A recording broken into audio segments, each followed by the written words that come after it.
In this segment, we're going to talk about doing a basic budget. Everybody, no matter what their financial situation, should have a basic budget. Many people do budgets on programs such as Quicken or Microsoft Money, or have fancy templates that they fill it in. But I think it's a great idea to just have a basic budget on a spreadsheet using Excel or Google Sheets.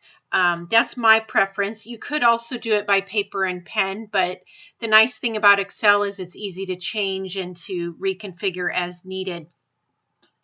And it does many of the calculations that you need. So you'll see here on the screen is an example of a budget. And you'll see it's fairly simple. I titled it budget, and it's a monthly budget. So I took my income and expenses and I typed them in on a monthly basis. And I started with my income. And you'll see I labeled my first column January.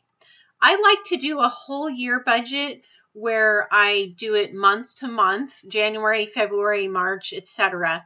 Because some months are different for me, income-wise or expense-wise, depending on the time of the year and what's going on with my job. So I like to do all of the months of the year on my budget.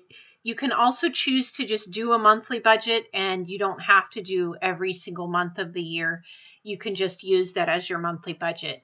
But I like to, again, do this because I have some variances. So you'll see I start off with income, and I use net pay. That's your take-home pay from your paycheck. That's really what you have to work with to pay your bills. And I have a few part-time jobs. I actually have 4 part-time jobs. So what I did is I put my job 1, 2, 3, and 4 and my net pay. And then I put my husband and his job and his net pay. And then I have miscellaneous here, because you will have some miscellaneous income from time to time. Maybe it's a gift from a grandma, or my husband and I have a health savings account that is deducted from his check. So I don't include it in our income, but then when we get reimbursed, sometimes we'll get a little bit of money.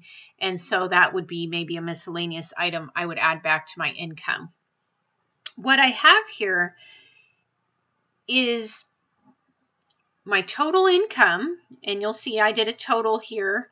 It's pretty easy in Excel to do formulas. You put the equal sign, and then you can see I added together all of the columns.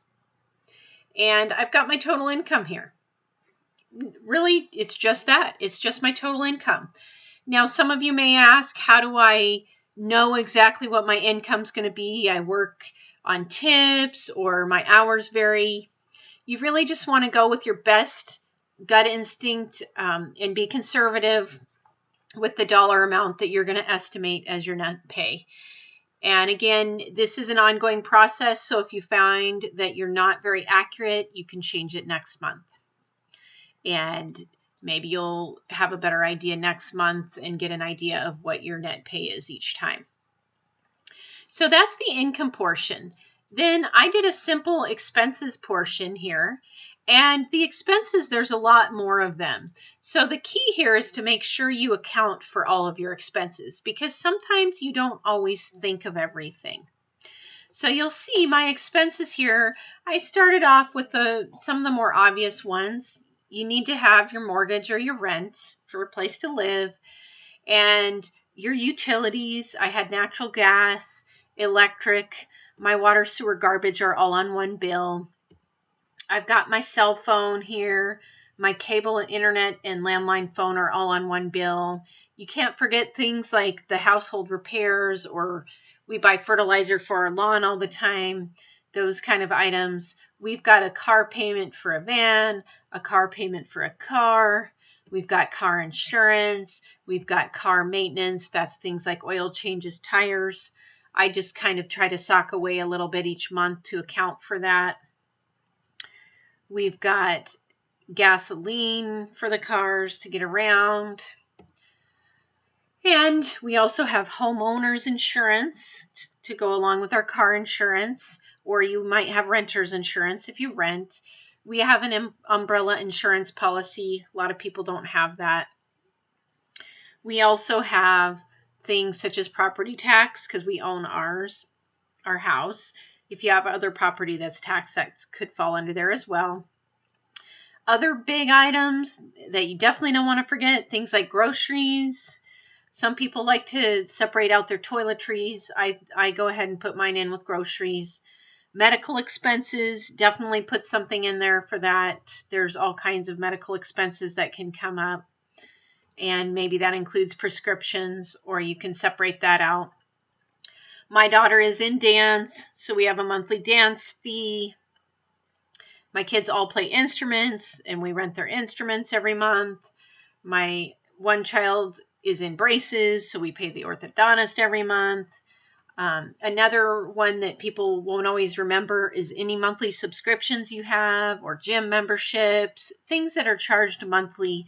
A lot of those little things that are $5 a month or $50 a month would go there. Some other things to remember: haircuts, gifts. Everybody gives birthday gifts here and there, anniversary gifts, etc. Another huge one, I put daycare at $10. My kids are kind of out of the daycare realm.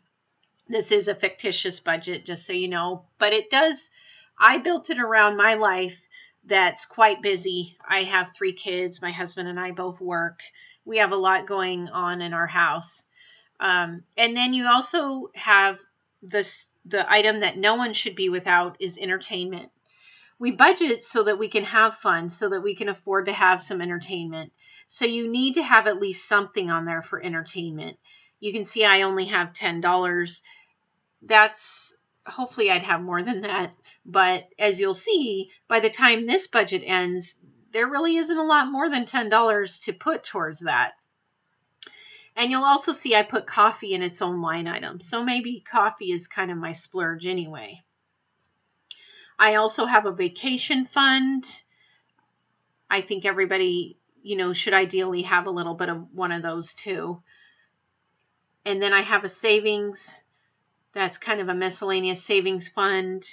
I have a retirement fund on mine, a college fund, an emergency fund. Those are all things I like to make sure I'm pulling out at least a little bit of money each month for. And so I ran a total of all my expenses, and if we subtract that total from the income, you'll see we were $150 where we have an overage, so that's good. We're not spending more than we're making.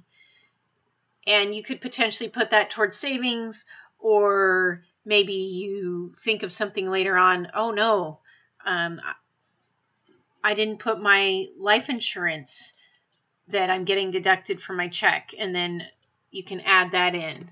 So again, it's a working document that you will make changes on, but you've got to have something down, something to work with so that you can plan and start looking at your finances. Once you've done the budget, you're going to be ready for the next step, which is tracking and making your budget work for you.